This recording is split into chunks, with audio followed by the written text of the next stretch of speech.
വളരെ മനോഹരമായ ഒരു ഓർമ്മ ആണ് നാം ഇപ്പോൾ കൊണ്ടാടുന്നത്. മനോഹരമായ ഓർമ്മ എന്ന് പറഞ്ഞാൽ അത് വെറും ഒരു ഓർമ്മയല്ല. പിന്നെയോ ആരെയാണോ എന്തിനെയാണോ ഓർക്കുന്നത് അതിലുള്ള നമ്മുടെ സജീവമായ പങ്കാളിത്തമാണ്. വെറുതെ ഓർത്തു പോവുക എന്നുള്ളതല്ലല്ലോ. ഒരു വർഷം കഴിയുമ്പോൾ ആരെ ഓർക്കുന്നുവോ ആ ആള് നമ്മുടെ ഹൃദയത്തിൽ നിറഞ്ഞു നിൽക്കുന്നു. ആ ആളിൻ്റെ ജീവിതത്തിലെ നന്മകളെയും സുഹൃത്തുക്കളെയും അതുപോലെ ഒപ്പിയെടുത്ത് സമൂഹത്തിലേക്ക് വീണ്ടും പകരുന്നു എന്നുള്ളതാണ് ഈ ഓർമ്മയുടെ മനോഹാരിത എന്ന് പറയുന്നത്. നാം എല്ലാവരും അത് ഒരു വ്യത്യാസവുമില്ലാതെ, കക്ഷി വ്യത്യാസമില്ലാതെ, ജാതി വ്യത്യാസമില്ലാതെ ഒരുപോലെ ആദരിക്കുന്ന ഒരു മഹാനുഭാവിയുടെ മനോഹരമായ ഓർമ്മയാണ് പ്രിയപ്പെട്ട ഉമ്മൻചാണ്ടി എന്ന കുഞ്ഞുകുഞ്ഞ് എന്ന ഞങ്ങളുടെ ഉമ്മൻചാണ്ടി എന്ന് വിളിക്കുന്ന ഒരു പ്രിയപ്പെട്ട മഹാനുഭാവിയുടെ ഓർമ്മ. രാഷ്ട്രീയ ലോകത്തിലെ അതുല്യ നായകൻ. എല്ലാവർക്കും രാഷ്ട്രീയത്തിലാകാം, മതത്തിലുമാകാം. പക്ഷെ അതുല്യത കീപ്പ് ചെയ്യുന്നത് അത് പ്രയാസകരമായ ഒന്നാണ്. അങ്ങനെ അതുല്യത കാത്തു സൂക്ഷിച്ച അതിമനോഹരമായ ഒരു വിശുദ്ധ ജീവിതം നയിച്ച ഒരു മനുഷ്യൻ്റെ നല്ല ഓർമ്മയാണ്. ഇതൊരു പങ്കാളിത്ത മനോഭാവമുള്ള ഓർമ്മയാണ് എന്ന് പറയുവാനുള്ള പ്രധാനപ്പെട്ട കാരണം. വിശുദ്ധ വേദപുസ്തകത്തിൽ താലന്തിൻ്റെ ഉപമയെക്കുറിച്ച് പറയുന്നുണ്ട്. 5 കൊടുത്തത്, 2 കൊടുത്തത്, 1 കൊടുത്തത്. 5 കൊടുത്തവൻ 5 കൂടി ഉണ്ടാക്കി, 2 കൊടുത്തവൻ 2 കൂടി ഉണ്ടാക്കി, 1 കൊടുത്തവൻ അതിനെ കുഴിച്ച് ഇട്ട് നശിപ്പിച്ചു കളഞ്ഞു. പ്രിയപ്പെട്ട ഉമ്മൻചാണ്ടി എന്ന് പറയുന്ന മഹാനുഭാവിയെ നാം അനുസ്മരിക്കുമ്പോൾ 5ൻ്റെ ഗണത്തിൽ തന്നെ നമുക്ക് നിർത്താവുന്ന ഒരാളാണ്. ദൈവം അദ്ദേഹത്തിന് 5 കൊടുത്തുവെങ്കിൽ അതിനെ എത്രമാത്രം ഇരട്ടിപ്പിക്കാമോ അതിമനോഹരമായി ഇരട്ടിപ്പിച്ച് ജീവിതത്തെ ദൈവജനത്തിന് വേണ്ടി, അവിടെയും ജാതി മതവും ഒന്നുമില്ല, ദൈവത്തിൻ്റെ സൃഷ്ടിക്ക് വേണ്ടി ഹോമിച്ച ഒരു മനുഷ്യനാണ് അദ്ദേഹം എന്ന് പറയുമ്പോൾ നമുക്ക് പറയാം, ദൈവം തമ്പുരാൻ കർത്താവ് 5 കൊടുത്തവനോട് പറഞ്ഞത്, നല്ലവനും വിശ്വസ്തനുമായ ദാസ, നിന്നെ അധികത്തിൽ വിചാരകനാക്കും എന്ന മനോഹരമായ ഒരു പ്രതിഫലം. അദ്ദേഹം മരിച്ചിട്ട് 1 വർഷമായി. എങ്കിലും ദൈവം തമ്പുരാൻ അദ്ദേഹത്തെ അധികത്തിൻ്റെ വിചാരകനാക്കി മാറ്റി എന്നുള്ളതാണ് നാം കാണുന്ന കാഴ്ച. പുതുപ്പള്ളി പള്ളിയുടെ അങ്കണത്തിൽ ഇപ്പോൾ നിത്യതയിലേക്ക് പ്രവേശിച്ചിരിക്കുന്ന ഈ പ്രിയപ്പെട്ടവൻ്റെ കല്ലറയിലേക്ക് ദിനംപ്രതി കടന്നു വരുന്ന ജനവും അവിടെ വന്ന് കണ്ണുനീരൊഴുക്കുന്ന ആളുകളെയും കാണുമ്പോൾ ദൈവം അദ്ദേഹം ജീവിച്ചിരുന്നതിനേക്കാൾ കൂടുതൽ താലന്തുകൾ അദ്ദേഹം കൊടുത്ത ദൈവത്തിന് കണക്ക് കൊടുത്തപ്പോൾ ആ കണക്ക് കൃത്യമായി ദൈവം ഏൽക്കി, സ്വീകരിച്ച കണക്കിന് തക്കതായ വലിയ പ്രതിഫലം അധികത്തിൽ വിശ്വസ്തനെ അധികത്തിൻ്റെ വിചാരനാക്കി മാറ്റി എന്ന ഒരു മനോഹര കാഴ്ചയാണ് നാം ഇവിടെ കാണുന്നത്. ചിലരുടെ ജീവിതവും അതുപോലെ തന്നെ ചിലരുടെ മരണവും നമുക്ക് ചില നല്ല പാഠങ്ങൾ നൽകും എന്നത് ഒരു യാഥാർത്ഥ്യമാണ്. എല്ലാവരുടെയും ജീവിതം ചിലപ്പോൾ ഒരുപാട് നിഷേധാത്മകമായ പാഠങ്ങൾ നൽകാനുള്ള സാധ്യതകളുണ്ട്.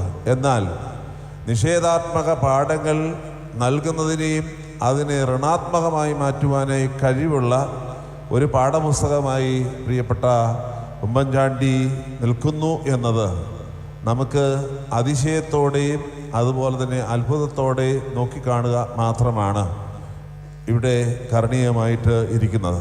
ചില ആളുകളെ നമുക്ക് നിർവചിക്കുവാനായിട്ട് പറ്റും. എന്നാൽ ചില ആളുകളെ അവർ നമ്മുടെ നിർവചനങ്ങൾക്ക് അതീതമാണ്. ദൈവത്തെക്കുറിച്ച് നാം പറയുന്നത്, ദൈവത്തെ നമുക്ക് വിളിക്കാം, പക്ഷേ ദൈവത്തെ നിർവചിക്കരുത് എന്നാണ്. ദൈവത്തെ നാം വിളിക്കുന്നു, പക്ഷേ നിർവചിക്കുവാനായിട്ട് പ്രയാസമാണ് എന്നത് വളരെ വ്യക്തമാണ്. ദൈവത്തിൻ്റെ സൃഷ്ടിയിലും ചില ആളുകളെക്കുറിച്ചും ചില സൃഷ്ടികളെക്കുറിച്ചും അത് അക്ഷരികമായി അർത്ഥവത്താകുന്നു എന്നതൊരു യാഥാർത്ഥ്യമാണ്. ആരാണ് പ്രിയപ്പെട്ട ഉമ്മൻചാണ്ടി സാർ എന്ന് പറഞ്ഞാൽ നമുക്ക് എങ്ങനെയാണ് നിർവചിക്കാൻ കഴിയുന്നത്? പ്രയാസകരമാണ്. ഞാൻ ഇന്നലെ തിരുവനന്തപുരത്തുള്ള അദ്ദേഹത്തിൻ്റെ ഭവനത്തിൽ അവിചാരിതമായി സന്ദർശിച്ചപ്പോൾ അവിടെ ഇരുന്ന പീഠത്തിലിരിക്കുന്ന ഒരു കവിതാ പുസ്തകം കാണുകയുണ്ടായി. അത് വീട്ടുകാർ ശ്രദ്ധിച്ചോന്നറിയിക്കാൻ മേല. ഞാനതെടുത്ത് ഓരോ പേജും മറിച്ച് നോക്കി. അതിനകത്ത് എഴുതിയിരിക്കുന്ന വാക്കുകൾ എൻ്റെ ശ്രദ്ധയിൽപ്പെട്ടു. മനോഹരമായ ചില നിർവചനങ്ങളാണ് അദ്ദേഹത്തെക്കുറിച്ച് ആ കവിതാ സമാഹാരത്തിലൂടെ കാണുവാനായിട്ട് ഇടയായത്. ഞാൻ അവിടെ ഇരുന്ന് ചിന്തിച്ചു, ഇദ്ദേഹം അതിനും അപ്പുറം നിൽക്കുന്ന ഒരാളാണ്. He is beyond our definition എന്നുള്ളതാണ്. രാഷ്ട്രീയ ലോകത്തിലുള്ളവരായാലും മതലോകത്തിലുള്ളവരായാലും സാഹിത്യ ലോകത്തിലുള്ളവരായാലും ചില ആളുകളെക്കുറിച്ച് അവർ നിർവചിക്കാൻ ശ്രമിക്കുമ്പോൾ അവരതിനും അപ്പുറമായി നിൽക്കുന്നു എന്ന കാഴ്ചയാണ് നാം ഈ ഇന്നത്തെ ഓർമ്മയിലെ പുരുഷനെക്കുറിച്ച് ചിന്തിക്കുമ്പോൾ നമുക്കുള്ളത് എന്ന് ഞാനിന്ന് പ്രത്യേകമായി സ്മരിച്ചു കൊള്ളട്ടെ.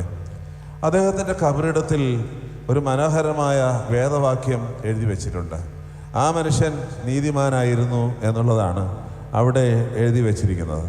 ആ മനുഷ്യൻ നീതിമാനായിരുന്നു എന്നത് കർത്താവിനെക്കുറിച്ച് കർത്താവിനെ ഉപദ്രവിച്ചവർ പറഞ്ഞ ഒരു കാര്യമാണ്. ക്രിസ്തു കാൽവരി ക്രൂശിൽ പിടഞ്ഞു മരിച്ച സമയത്ത് നൽകിയ ക്ഷമയുടെയും സ്നേഹത്തിൻ്റെയും അവിടെ നടന്ന അടയാളങ്ങളുടെയും അത്ഭുതങ്ങളുടെയൊക്കെ കാഴ്ചകൾ കണ്ട് കർത്താവിനെ ദ്രോഹിച്ചവർ ഉറക്കെ വിളിച്ച് പറഞ്ഞ ഒരു കാര്യമാണ് ആ മനുഷ്യൻ നീതിമാനായിരുന്നു എന്നത്.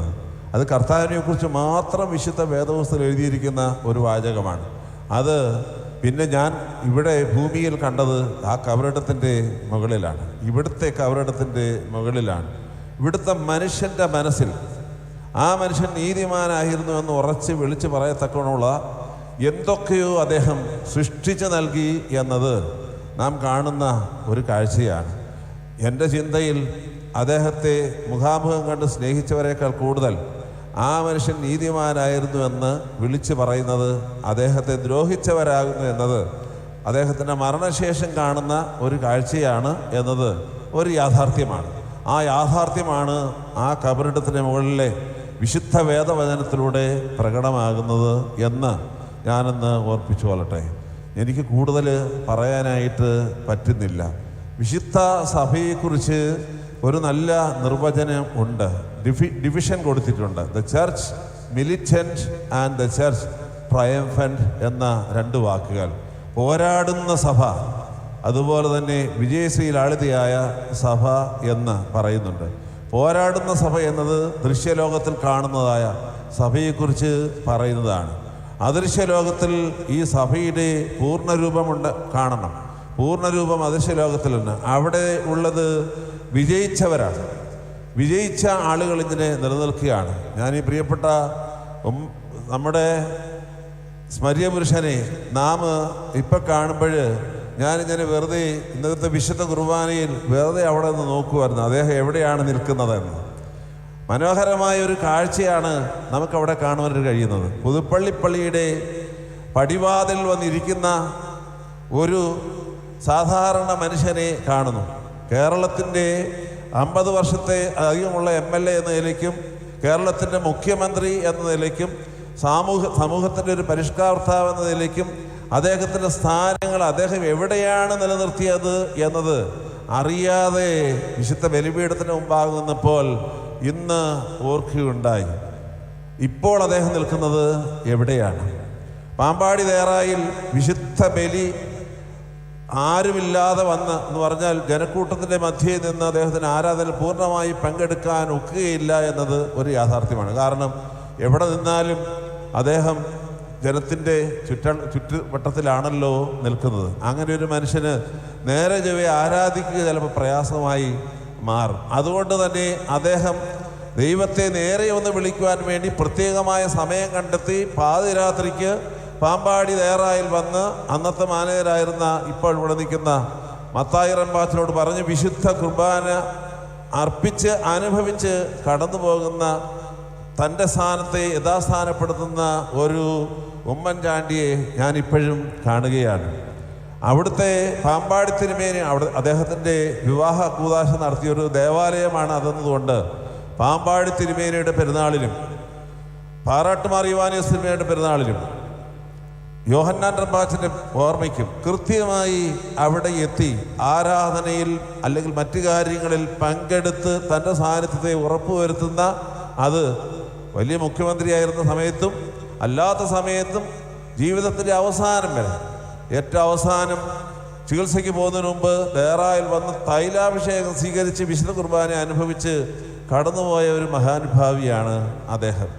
ഞാനിത് പറഞ്ഞതിൻ്റെ അർത്ഥം, ഇപ്പോൾ വിജയശ്രീ ലാളിതനായി ദൈവസന്നിധിയിൽ ശോഭിക്കുന്നു. അതൊരു മനോഹര കാഴ്ചയാണ്. ഇവിടെ ആരാധനയിൽ നിൽക്കുന്ന എല്ലാവരും, നിങ്ങൾ നിങ്ങളുടെ ജാതിയോ മതമോ വർഗമോ വർണ്ണമോ ഒന്നും നോക്കണ്ട, മനസ്സുകൊണ്ടൊന്ന് കാണുക അദ്ദേഹത്തിൻ്റെ സ്ഥാനം ഇപ്പോൾ എവിടെയാണ്. ദൈവസന്നിധിയിൽ അതിമനോഹരമായി വിരാജിക്കുന്ന അതിമനോഹര രൂപം, അത് നിങ്ങൾ അദ്ദേഹത്തിൻ്റെ ഭൂമിയിലെ ജീവിതത്തിലെ ചില അദ്ദേഹത്തിൻ്റെ ചേഷ്ടകളും മറ്റു കാര്യങ്ങളൊക്കെ വെച്ച് തന്നെ നോക്കിയാൽ മതി. കർത്താവിനോടും എങ്ങനെയായിരിക്കും അദ്ദേഹം ഇപ്പോൾ സംസാരിച്ചു കൊണ്ടിരിക്കുന്നത് എന്നുള്ളത് നാം കാണേണ്ട ഒരു വളരെ അദൃശ്യ രൂപത്തെ ദൃശ്യമാക്കി മാറ്റേണ്ട ഒരു കാര്യമാണ്. വെളിപാട് പുസ്തകത്തിൽ വെള്ള നിലയെങ്കി ധരിച്ച് കയ്യിൽ കുരുത്തോല പിടിച്ച് നിൽക്കുന്ന വിശുദ്ധ ജനത്തെക്കുറിച്ച് വളരെ ഭംഗിയായി പറയുന്നു. പുതുപ്പള്ളിപ്പള്ളിയിലെ ഓശാന പെരുന്നാളിന് വന്ന് പള്ളിയുടെ പടിവാതിൽ ഒരു കയ്യിലൊരു കുരുത്തോലയും പിടിച്ച് നിൽക്കുന്ന ഉമ്മൻചാണ്ടി ഇപ്പോൾ സ്വർഗത്തിൽ കർത്താവിൻ്റെ സന്നിധിയിൽ ഒരു നല്ല കുരുത്തോല പിടിച്ച് അതിമനോഹര രൂപിയായി നിൽക്കുന്നു. ഇന്നലെ തിരുവനന്തപുരത്ത് അദ്ദേഹത്തിൻ്റെ ഒരു മെഴുക് പ്രതിമ സ്ഥാപിച്ചത് ഉദ്ഘാടനം ചെയ്തപ്പോൾ തൻ്റെ സഹധർമ്മിണിയും മകളായ മറിയവും മകനായ കൊച്ചുചാണ്ടിയും അവിടെ പോയി അത് കണ്ടു എന്നത്, അവരവിടെ നിന്ന് പ്രാർത്ഥിക്കുന്ന ഒരു ദൃശ്യം നമ്മളെല്ലാവരും കണ്ടതാണ്. ജീവിക്കുന്നത് പോലെ നിൽക്കുന്ന ഒരു മനോഹര രൂപം. അതിന് ശില്പി ആരായാൽ പേരെനിക്കറിയാമല്ല, അദ്ദേഹത്തെ ഞാൻ പ്രത്യേകം അഭിനന്ദിക്കുകയാണ്. കയ്യിലൊരു ചെറിയ പേപ്പറും മറുകൈയിലൊരു പേനായും പിടിച്ചു നിൽക്കുന്ന ഉമ്മൻചാണ്ടി, ആ രൂപത്തിൻ്റെ മുമ്പിൽ ഒരു ഭൂമിയിൽ അത് ജീവനില്ലാത്ത ഒരു പ്രതിമയാണെങ്കിൽ പോലും ചില ജീവൻ തുടിക്കുന്ന ഓർമ്മകളെ നൽകുന്ന ഒരു മനോഹര പ്രതിമയായി ഞാനതിനെ കാണുകയാണ്. അതുകൊണ്ട് വിജയിച്ച സഭയിൽ വിജയശ്രീ ലാളിതനായി അദ്ദേഹം ശോഭിക്കട്ടെ എന്ന് പ്രത്യേകമായി പ്രാർത്ഥിക്കുന്നു. ഇവിടെ നിൽക്കുന്ന വൈദികർ, മെത്രാപ്പോലിത്തമാർ, രാഷ്ട്രീയ നേതാക്കന്മാർ, അതുപോലെ തന്നെ ദൈവജനം, നമുക്ക് ഒരു തീരുമാനമെടുക്കാം. എന്തെങ്കിലുമൊക്കെ നന്മകൾ ഈ ഭൂമിയിൽ ചെയ്ത് ജീവിച്ച്, ആര് വിമർശിച്ചോട്ടെ കുഴപ്പമില്ല, വിമർശിക്കുന്നത് അതൊരു ക്രിയേറ്റീവായിട്ട് മാത്രം നാം എടുക്കുകയും നന്മകൾ മാത്രം ചെയ്ത് ജീവിക്കാനായിട്ടൊരു പ്രതിജ്ഞ എടുത്ത് ചെയ്താൽ ഈ ഓർമ്മയുടെ മനോഹാരിത അതിൻ്റെ പൂർണ്ണതയിലെത്തും എന്ന് ഞാൻ ഉറച്ച് വിശ്വസിക്കുന്നു. ദൈവം തൻ്റെ വലതുഭാഗത്തിരിക്കുന്ന മശിയാതമ്പരാനോട് ചേർന്ന് നിൽക്കുന്ന വിശുദ്ധരുടെ വലിയ ഗണത്തിൽ ഒരു മനോഹര പുഷ്പമായി ഈ പ്രിയപ്പെട്ടവനെ സ്വീകരിച്ച് സ്ഥിരമായി നിർത്തട്ടെ എന്ന് ബലഹീനായി ഞാൻ പ്രാർത്ഥിക്കുന്നു. പ്രിയപ്പെട്ട മറിയാമ്മ ഉമ്മൻ ആൻറ്റിയെയും അച്ചുവിനെയും മറിയെയും ചാണ്ടിയമ്മനെയും കുഞ്ഞുമക്കളെയും എല്ലാവരെയും കുടുംബങ്ങളെയും ഈ പ്രിയപ്പെട്ടവൻ്റെ സഹോദരങ്ങളെയും കുടുംബങ്ങളെയും എല്ലാവരെയും ദൈവം അനുഗ്രഹിക്കട്ടെ. ഇവിടേക്ക് ഇന്ന് കടന്നു വന്ന വിശുദ്ധ ബലിയർപ്പിച്ച അഭിവന്യ അങ്കമാലി മെത്രാസനത്തിൻ്റെ യൂഹാനൻ പോളിക്കോർപ്പസിമേനിയോടും അതുപോലെ തന്നെ ഇവിടെ ആയിരിക്കുന്ന റമ്പാച്ചന്മാർ, കോർപ്പിസ്കോപ്പമാർ തുടങ്ങി വൈദിക എല്ലാവരോടും, രാഷ്ട്രീയ നേതാക്കന്മാർ, ഞാൻ പേര് പറയുന്നില്ല പേടിച്ചാണ്, അഥവാ ആരെങ്കിലും ഒരു പേര് വിട്ടുപോയി കഴിഞ്ഞാൽ അതെനിക്കൊരു വിഷമമായി മാറും. നിങ്ങളെല്ലാവരെയും ഞങ്ങൾ സ്നേഹിക്കുന്നു. നിങ്ങളെല്ലാവരോടും, അത് ഇന്ത്യൻ തലത്തിലും ദേശീയ തലത്തിലും കേരളീയ തലത്തിലും ഒക്കെ പ്രവർത്തിക്കുന്ന എല്ലാവരെയും ധാരാളമായി സ്നേഹത്തോടെ നന്ദിയോടെ സ്വീകരിക്കുന്നു. ദൈവം നിങ്ങളെല്ലാവരെയും വാഴ്ത്തി അനുഗ്രഹിക്കട്ടെ. കടന്നു വന്ന ദൈവജനത്തെയും നമ്മുടെ പൂർവികരുടെ പ്രാർത്ഥനകൾ കൊണ്ട് ധാരാളമായ അനുഗ്രഹം കൊണ്ട് ദൈവം തമ്പുരാൻ മൂടട്ടെ എന്ന് പ്രത്യേകമായി പ്രാർത്ഥിക്കുന്നു. നമ്മെ എല്ലാവരെയും ദൈവം വാഴ്ത്തി അനുഗ്രഹിക്കട്ടെ.